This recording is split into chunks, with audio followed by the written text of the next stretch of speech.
For Taylor Moorey!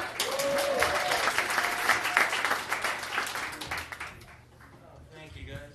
Before I do any actual jokes, I just do want to tell you about this one cause that I've really gotten behind recently, and I heard about it through this ad on a bus. The ad was like this 8 or 9 year old Middle Eastern girl with like this dirty face and kind of a 1,000-yard stare.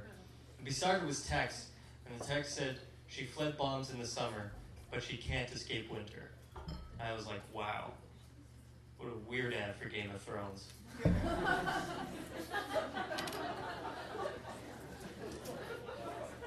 like to take the completely wrong message from something very serious. My girlfriend and I have been together somehow for 5 years. Thank you. And like, she's fine. I like her. And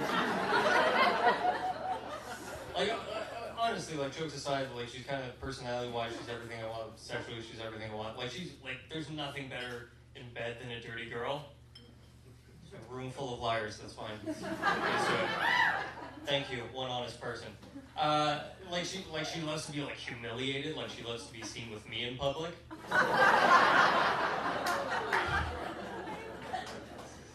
People clapping, I can see how that would be uncomfortable for her. So I don't know if you heard about this during the summer. Einstein's travel diaries got published for Albert Einstein, just so we're clear. And the reason it became news is because he went to China in the 20s, and he said, surprisingly, that Chinese people were miserable and unfuckable. I'm paraphrasing. Now, apparently it was a shock to some people that an old white dude said something a little less than progressive 100 years ago.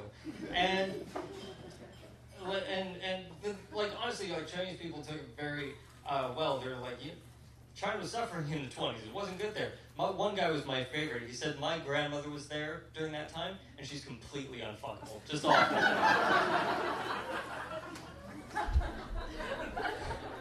I live in Richmond, and so I hear worse shit on the bus all the time, and every time I'm like, oh my god, did I just say that out loud?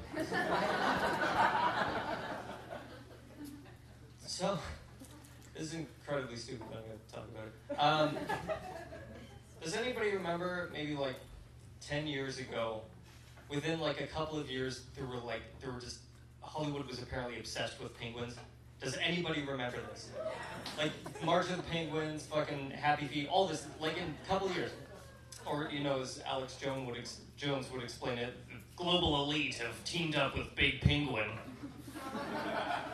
Just shove penguins down our throats, ladies and gentlemen. Just make sure you buy my anti-penguin suppository or whatever it is he sells. I do watch Alex Jones just because I like to be mad. It's fun. It's recreational. Don't like, you don't. Okay. Stay in more. Come on. I was watching him one time, and he said something that I don't know how, like, even his most ardent supporters didn't kind of clue in. He said, I was watching Fox News on the treadmill. You set like fucking lawn furniture over it? Come on. So, if you watch these movies, yes, we're still talking about penguins, by the way. If you watch these movies, you think like, oh, it's great. All they do is like walk everywhere and dance and have access to dynamite. It's great. But penguins, I like watch National Geographic and like Planet Earth, because look at me, of course I do. And they have the shittiest lives of any animal. Like, getting food is a fucking night. Like, they have to like jump off of cliffs, and they don't even get nice long human legs to jump. They just fall off. Go and fish, come back right away back on top of the cliff, and hope they're not killed smashing their head into rocks. I have 3 grocery stores in walking distance of my house. I almost starve every day. That's my time, guys. Thank you.